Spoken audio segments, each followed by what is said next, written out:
2022 का चुनाव का बिगुल बज चुका है। सियासी पार्टियों में सरगर्मी भी बढ़ गई है। जैसे जैसे चुनाव नजदीक आता जा रहा है, वैसे वैसे पार्टियों के प्रत्याशी भी दमखम दिखाने में कोई कसर नहीं छोड़ रहे।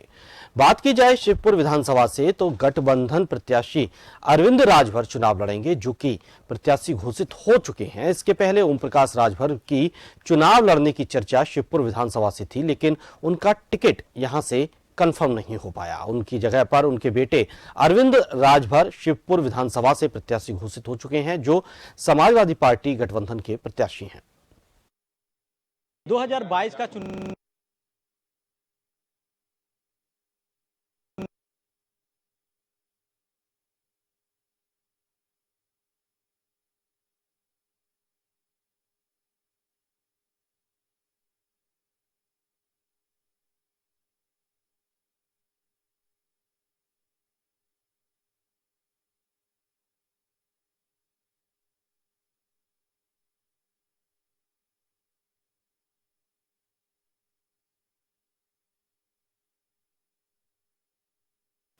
बच चुका है।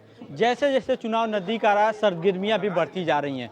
जी, जो यहाँ पे वाराणसी में जिस तरह से है, शिवपुर विधानसभा में बहुत ही चर्चा माना जाता है, क्योंकि यहाँ पे ओम प्रकाश राजभर ने यहाँ पे दमखम दिखाने के लिए यहाँ पे, लेकिन ये ओम प्रकाश राजभर के न होते हुए अब उनके बेटे लड़ रहे हैं यहाँ पे चुनाव 2022 का। आइए जानते हैं, उनके बेटे अरविंद राजभर हैं। पहले तो जन टीवी में आपका स्वागत है। आपका बहुत बहुत धन्यवाद है। 2022 का चुनाव बहुत ही अहम माना जा रहा है। शिवपुर विधानसभा से पहले आपके पिताजी ओम प्रकाश राजभर, अब आप क्या कहेंगे? देखिए, शिवपुर विधानसभा से प्रत्याशी भले ही मैं हूं, लेकिन यहां चुनाव जनता लड़ रही है और जनता ने मन बना लिया है कि भाजपा का खदेड़ा करना है।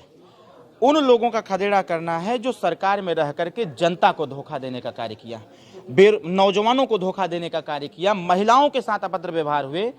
देश का इतिहास है कि पहली सरकार ऐसा देखने को मिला कि इस लोकतंत्र में भी चीरहरण हुआ था। त्रिस्तरीय पंचायत चुनाव में जिस प्रकार से महिलाओं के साथ अभद्र व्यवहार हुए, चीरहरण हुए, याद दिलाता है महाभारत का युद्ध।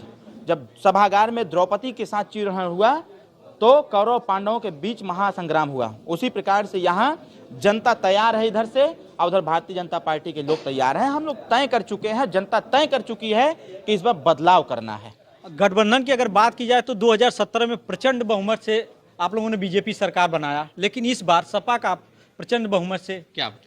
2017 में सुहेलदेव भारतीय समाज पार्टी भारतीय जनता पार्टी के साथ गठबंधन में थी, तब प्रचंड बहुमत आया था। और आज हम समाजवादी पार्टी के साथ हैं। माहौल आप देख रहे होंगे उत्तर प्रदेश का, इस बार भी प्रचंड बहुमत से हम लोग आ रहे हैं। कहीं कोई सस्पेंस, कोई डाउट नहीं। मुद्दा क्या होगा? सुहेलदेव भारतीय समाज पार्टी पूरे प्रदेश में 300 यूनिट बिजली निःशुल्क चाहती है। सरकार बना के सबसे प्रथम प्राथमिकता मेरी होगी। दूसरी प्राथमिकता है कि जो निःशुल्क कक्षा 1 से लेकर MA तक निःशुल्क शिक्षा देने का, क्योंकि भारतीय जनता पार्टी के रीजिंग में शिक्षा का स्तर घटता चला जा रहा है।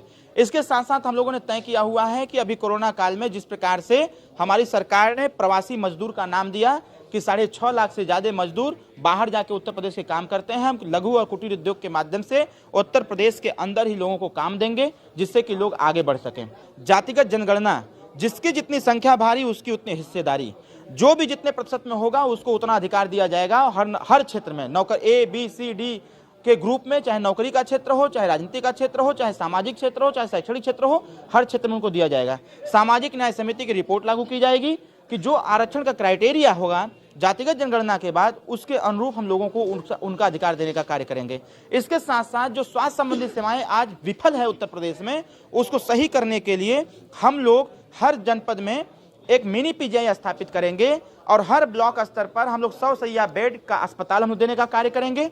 प्रयास ये करेंगे कि उस अस्पताल से कनेक्ट हम लोग दें मोहल्ला क्लिनिक देते हुए, ताकि लोग स्वास्थ्य संबंधी सेवाओं का सदुपयोग कर सकें और अच्छे से रह सकें और सुरक्षित और स्वस्थ रह सकें। इन सारे एजेंडे को लेकर के हम लोग चुनाव मैदान में हैं। ये तो अरविंद राजभर जो शिवपुर विधानसभा से गठबंधन के प्रत्याशी हैं, इन्होंने कहा कि 2022 का जो चुनाव होगा हमारे लिए अहम होगा, हर मुद्दे को लेकर अहम होगा, क्योंकि 2022 में हम प्रचंड बहुमत से जीतेंगे। वाराणसी के लिए दुर्गेश यादव, जन टीवी।